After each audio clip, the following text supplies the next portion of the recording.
मान्यवर, अभी एक फैशन हो गया है, आम्बेडकर आम्बेडकर आम्बेडकर आम्बेडकर आम्बेडकर आम्बेडकर। इतना नाम अगर भगवान का लेते तो 7 जन्मों तक स्वर्ग मिल जाता। अच्छी बात है ना? सुनिए तो, सुनिए ना, आप सुनिए ना, मैं बताता हूं। हमें तो आनंद है कि आम्बेडकर का नाम लेते हैं। आम्बेडकर का नाम अभी 100 बार ज्यादा लो, परंतु साच अर्थ में आम्बेडकर जी के प्रति आपका भाव क्या है ये मैं बताता हूं। मान्यवर, आम्बेडकर जी को देश की पहली कैबिनेट से इस्तीफा क्यों दे दिया? आम्बेडकर जी ने कई बार कहा कि अनुसूचित जातियों और जनजातियों से हुए व्यवहार से मैं असंतुष्ट हूं, सरकार की विदेश नीति से मैं असहमत हूं और आर्टिकल 370 से मैं असहमत हूं। इसलिए वो छोड़ना चाहते थे। उनको आश्वासन दिया गया, आश्वासन पूरा नहीं हुआ। उन्होंने इग्नोरेंस के चलते इस्तीफा दे दिया।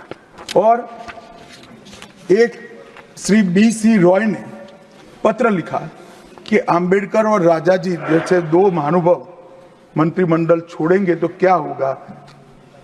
तो नेहरू जी ने उनको जवाब में लिखा है, राजा जी के जाने से तो थोड़ा बहुत नुकसान होगा, आम्बेडकर के जाने से मंत्रिमंडल कमजोर नहीं होता है। मान्यवर, ये विचार जो खड़गे जी कह रहे हैं ना, क्या आपत्ति है? जिसका विरोध करते हो उसका वोट के लिए नाम देना है, कितना उचित है? क्योंकि अब आम्बेडकर जी को मानने वाले पर्याप्त संख्या में आ गए हैं, इसलिए आप आम्बेडकर आम्बेडकर कर रहे हो। मान्यवर, मुंबई के मेयर ने एक पत्र लिखा था कि मऊ में आम्बेडकर जी का स्मारक बनाना चाहिए। मऊ में जो आम्बेडकर जी का जन्म स्थान था, सुझाव लिखा। उन्होंने कहा आमतौर पर स्मारक निजी पहल से बनाने चाहिए। यदि सरकार किसी प्रकार की सहायता करती है तो वो उचित नहीं होगा। उनके कितने स्मारक बने साहब? कोई स्मारक आम्बेडकर जी का नहीं बना, देश भर में नहीं बना।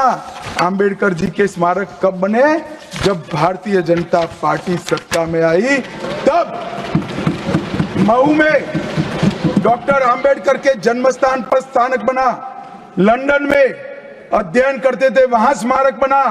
नागपुर में शिक्षा दीक्षावलित वहां बना।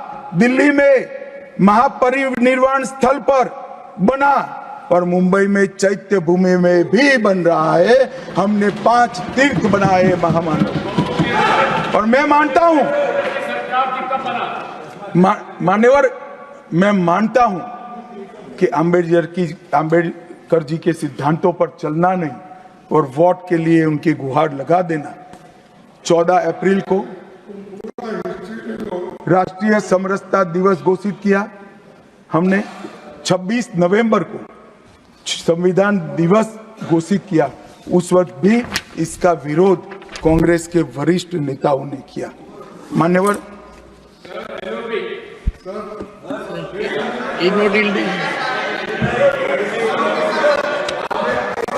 मान्यवर,